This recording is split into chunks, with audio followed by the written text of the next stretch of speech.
কথাগুলো ওনাকে অন্য কোনো জায়গায় নিয়ে গিয়ে বললে। কেন? এই পুরো বিষয়টা অন্য কোনো জায়গায় আলাদাভাবে হচ্ছে না, সকলের সামনে হচ্ছে। সুতরাং আমার মনে হয় পুরো বিষয়টা সকলের সামনে হওয়া দরকার। কি হয়েছে বাবা? আমার তরফ থেকে কি কোনো ত্রুটি হয়েছে? না বাবা,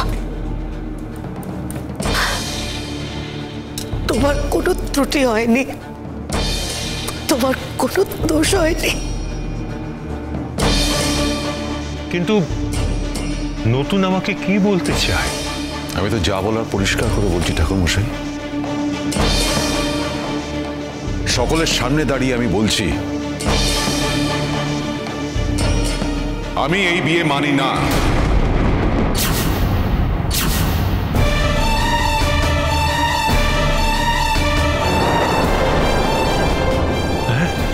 খুব পরিষ্কার করে বলছি, এই বিয়েটা আমি মানি না।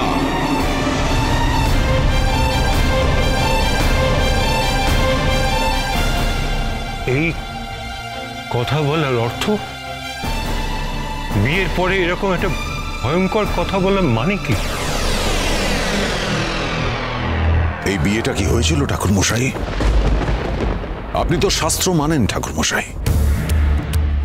ওই বন্ধ ঘরের পিছনে সকলের চোখের আড়ালে আপনি কি জানেন আমি আপনার মেয়ের সিঁথিতে সিঁদুর দিয়েছিলাম? আপনি শুধুমাত্র আপনার মেয়ের মুখের কথা শুনেছেন, আমার কথা আপনি শোনার চেষ্টাই করেননি। বিয়ের মন্ত্র পড়া হয়েছিল, অগ্নিকে সাক্ষী রেখে 7 পাক ঘোরা হয়েছিল। বাঙালি মতে অগ্নিকে সাক্ষী রেখে 7 পাক ঘোরা না হলে সেই বিয়ে মান্যতা পায় না। আপনি বলুন, এই বিয়ে কি সম্পূর্ণ? এখন এই কথাগুলো উঠছে কেন বাবা? তোমরা যে এত কিছু মান্য করো সেটাও তো আমার জানা ছিল না। যদি সেরকম লোকাচার কিছু বাকি থেকে থাকে, তোমরা যখন ইচ্ছে সেরকম লোকাচার ব্যবস্থা করতে পারো। সেটা তো করার সুযোগ এখনো হারিয়ে যায়নি। তাই বলে আমার মেয়ের সঙ্গে তোমার বিয়েটা সিদ্ধ নয় এই কথাটা বলো না। 100 বার বলবো ঠাকুরমশাই, আপনাদেরই মতে এই বিয়েটা সিদ্ধ হওয়াই উচিত না। তোমরা তো আজকালকার দিনের মানুষ, তোমরা তো বলো মনের মিলই আসল মিল, আসল বিয়ে। ঠিক ঠিক, আমরা বলি মনের মিলই আসল বিয়ে, কিন্তু আপনারা মানেন কি? আপনারা তো মানেন না। আপনার মেয়ের সঙ্গে কি আমার মনের মিল আছে, হয়েছে কোনোদিন? যদি তাই হতো, আপনি আপনার মেয়ের বিয়ে ঠিক করলেন কি করে? আর আপনার মেয়েও সেই বিয়েতে মত দিয়ে সেই বিয়ে করতে পৌঁছে গেল কি করে বিয়ের মণ্ডপে? আজকে যদি সেই পাত্র অ্যারেস্টেড না হতো পুলিশের কাছে, তাহলে তো সেই বিয়েটা সিদ্ধ হতো, আপনার মেয়ের শ্বশুর বাড়ি তো সেই ছেলেটির বাড়ি হতো। তাহলে ঠাকুরমশাই, এই বিয়েটা কি মনের মিলের দ্বারা হয়েছে?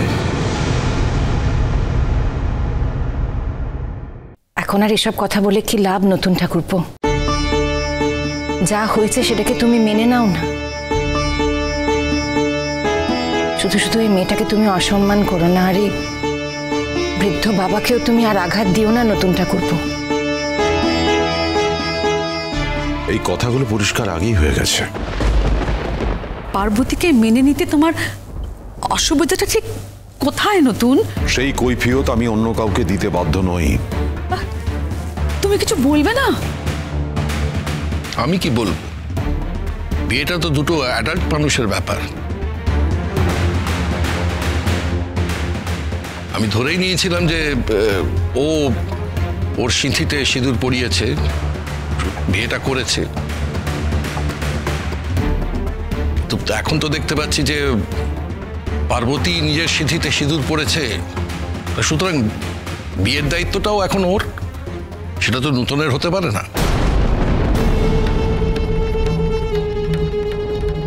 গ্রাম ঝেঁটিয়ে যখন লোক দেখেছে যে নতুন বউকে গাড়িতে করে নিয়ে কলকাতায় এসেছে, তখন তো তারা জানে যে বিয়েটা হয়ে গেছে। এখন কি জনে জনে সবাইকে বলতে হবে যে সিঁদুরটাও নিজে পড়েছে?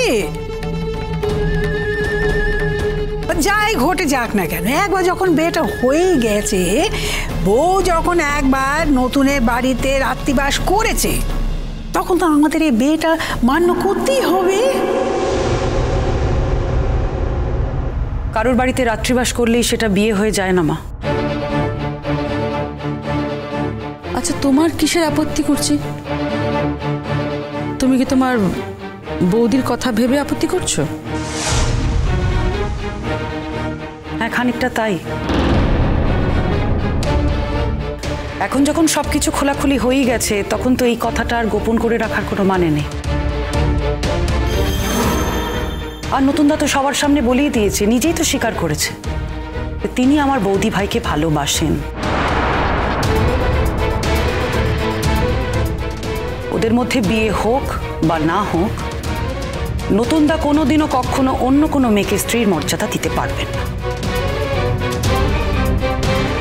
তোমরা যে কি বলছো আমার মাথায় তো কিছু ঢুকছে না। সবকিছু আপনার মাথায় ঢোকাবার দরকার নেই ঠাকুরমশাই। আপনি আপনার মেয়ের বিয়েতে আমাদের নিমন্ত্রণ করেছিলেন, সেই নিমন্ত্রণকে সম্মান জানিয়ে আমরা সেই বিয়ে অ্যাটেন্ড করতে গিয়েছিলাম। যেহেতু সামাজিকভাবে আমি একমাত্র অবিবাহিত ছিলাম, আপনার মেয়েকে উদ্ধার করার জন্য আপনি আমাকে প্রস্তাব দিতে সাহস পান।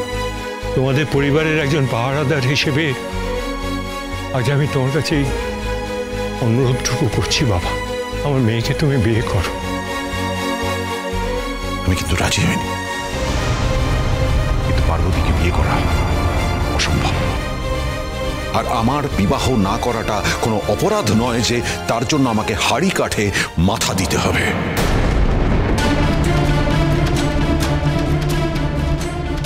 আপনার মেয়ে আমার সঙ্গে আলাদাভাবে কথা বলতে চায় বন্ধ ঘরের ভিতর। নতুন দা, আমার তোমার সাথে জরুরি কথা আছে, আসতে পারবে? তাকে সম্মান জানিয়ে আমি তার সঙ্গে ওই বন্ধ করে কথা বলতে চাই। আপনার মেয়েকে যখন আমি সিঁদুর পরাতে অস্বীকার করি, তখন সে নিজেই নিজের সিঁথিতে সিঁদুর পরে নেয়।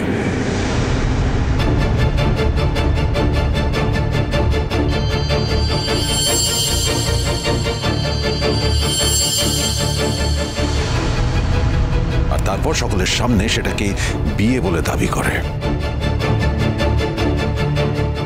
আমাদের সবার সামনে পড়াতে পারতো, গ্রামবাসীরাও দেখতো। কোনো মেয়ে যখন বলে তার সিঁথিতে একজন পুরুষ মানুষ সিঁদুর পরিয়ে দিয়েছে, আর সে তার সামনেই যখন দাঁড়িয়ে বলে, সেটা কি কোনোভাবে মিথ্যে হতে পারে? আমি এই বিয়ে মানি না।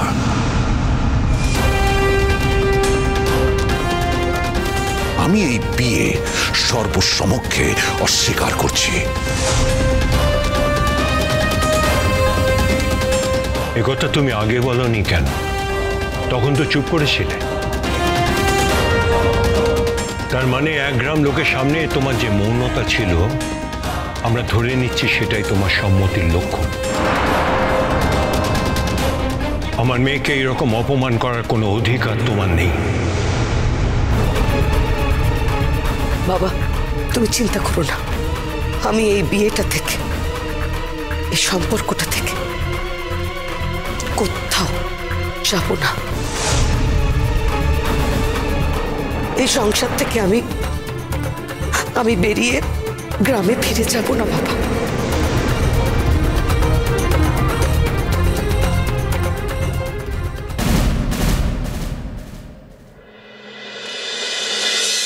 চিরসখা হে